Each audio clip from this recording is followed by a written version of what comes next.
Hi. This is a story about a friend of mine, Leo Wurtzel.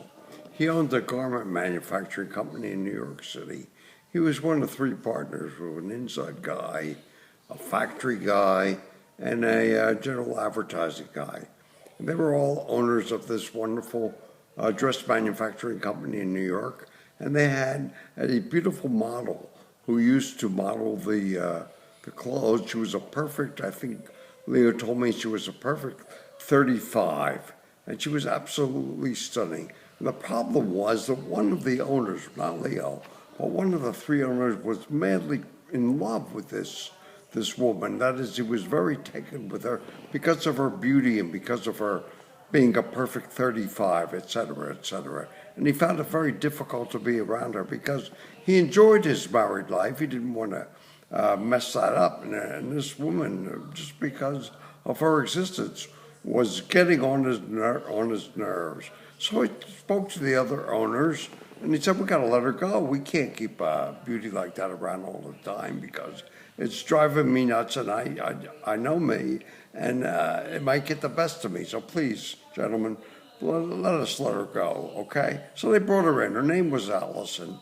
And they called her and said, "Allison, you've been a wonderful model. You've been working for us for almost a year now, and we're very satisfied with your work, but we do have a problem."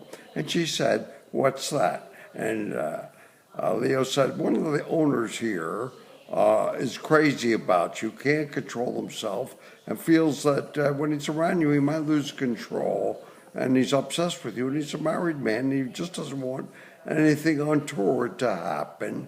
And so we've agreed that we have to let you go. Not because your work isn't satisfactory, but because, in fact, you're just a little bit too beautiful to have around this office for at least one of the owners."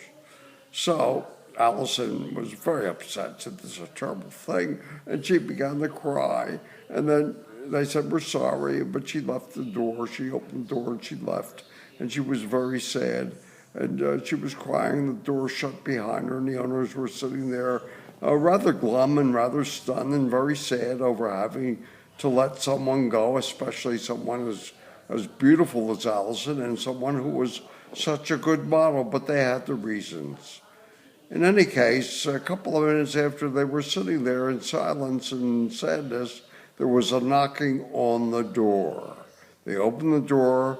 Allison peeked in, and she looked at the three owners and she said, "Which one?"